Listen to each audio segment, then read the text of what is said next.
क्या इसका मकसद है, क्या? देखिए, आज मैं टीचर एसोसिएशन से एक दिन दिल्ली में मिला था।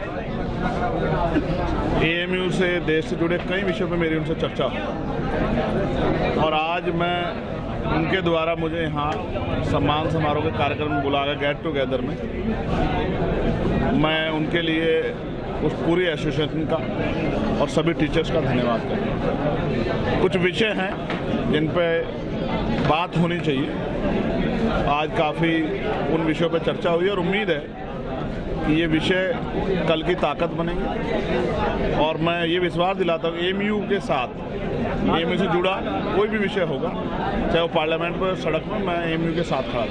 आपकी आज के यूनिवर्सिटी में आने को एक सियासी विकल्प के तौर पर भी देखा जा रहा है। लोग ये कह रहे हैं कि कहीं ना कहीं जो उत्तर प्रदेश के अंदर मुसलमानों के ऊपर समाजवादी पार्टी अपना हक समझती है, वो हक छीनता हुआ नजर आ रहा है। ये देखिए, मैं लोगों ने आज यहाँ पर व्यवधान डालने की कोशिश करी, छात्र नेता भी समाजवादी पार्टी से भी कोशिश करी।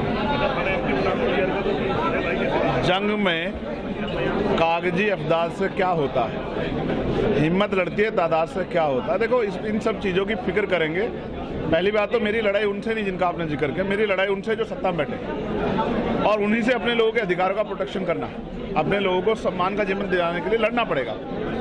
तो मैं, हवाएं तो मेरे यूं ही खिलाफ, मैं जिनसे लड़ रहा हूँ उनको पता है और मैं लड़ता रहूँगा जब तक मेरे जैसे लाखों लोग जो हैं ये ना मान लें कि देश में संविधान का राज स्थापित हो गया।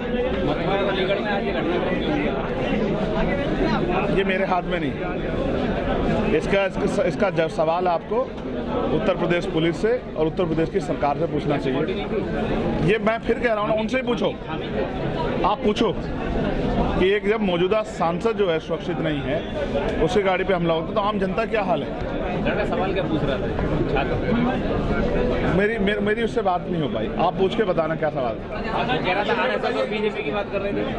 आरएसएस और बीजेपी के बारे में नहीं, यहाँ कोई आरएसएस बीजेपी को पसंद करने वाला नहीं। दिखाना चाह रहा था। मैंने क्या कहा? उनका ये कहना था कि आपने कुछ साल पहले कोई बयान दिया था मीडिया में जो आरएसएस बीजेपी के विरोध था।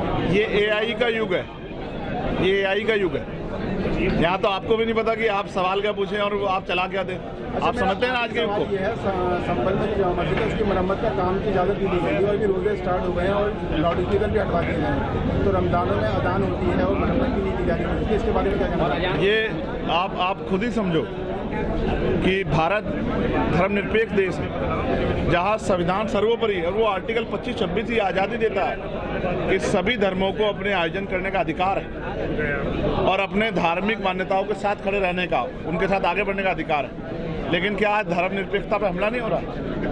इसका जवाब मुझसे ज़्यादा आपको यहाँ की जो सरकार के नेता उनसे पूछना चाहिए कि क्या वो संविधान को नहीं मानते? क्या उत्तर प्रदेश सरकार संविधान से बड़ी होगी? क्या वो संविधान को छोटा समझ के संविधान को कुचलना चाहती है? तो ऐसा नहीं हो सकता। सरकार से भाषा का उपयोग किया गया, कठमुल्लापन और जिद और सीएम के द्वारा इस पर जब आदमी खामी करता है और घिर जाता है तो इसी तरह की बातें, इस तरह के शब्द बोल के उस चर्चा को कहीं और डाइवर्ट करना चाहता है, जबकि हालात जो है वो आपसे छिपे हुए नहीं। मैं एक बात आपके संज्ञान में लाना चाहता हूँ। मथुरा के जिस परिवार पे अन्याय हुआ, उस परिवार को सरकार ने 1-1 लाख रुपए के मुआवजे की घोषणा की। आप मीडिया के साथी, आपका कैमरा भी अब वो भी लाख रुपए से ऊपर का आता होगा। एक मोटरसाइकिल जो है, सरकार को शायद जानकारी नहीं या उन्होंने कमजोर वर्गों की हैसियत, उनकी बेटियों की सम्मान की हैसियत लगाई कि जो मोटरसाइकिल है वो भी 1 लाख से ज़्यादा की आती है। तो उन्होंने इस परिवार की मदद की सरकार ने, या इस परिवार का मजाक उड़ाया। मैं मीडिया के साथियों को ये कहूँगा कि मीडिया लोकतंत्र का चौथा स्तंभ, जनता उम्मीद लगा के बैठी है कि जनता का जो मजाक और संविधान का जो मजाक सरकार उड़ा रही है उत्तर प्रदेश की, उसका जवाब सरकार से जरूर मांगे। आप जानते हैं उस पर हम लोगों ने कितना जो है अपना जो पक्ष था वो रखा और किस तरह जेपीसी में, क्योंकि मैं पार्लियामेंट का हिस्सा हूं, किस तरह जेपीसी में बहुत सारे मतों को इग्नोर करके आगे बढ़ा गया। मैं फिर कहता हूं, जब ये मामला आया था तभी हमने मांग की थी वहां डिवीजन की और उसमें सरकार बहुमत में नहीं थी। बहुमत में नहीं थी। आप पता कर लो, ऐसे ही वन नेशन वन इलेक्शन पे नहीं थी। तो सरकार जो हम पे थोपना चाहती है, हम उसको चर्चा का विषय बनाना चाहते हैं। सरकार अगर ये सोचती है कि वो सभी को एक रूपता करके अपने हिसाब चलाएगी, तो जब तक संविधान ही संभव नहीं। अच्छा, आजम से मिलने कब जा रहे हैं? वो मेरे भाई हैं, कभी भी मिल लूंगा। अच्छा, एक सवाल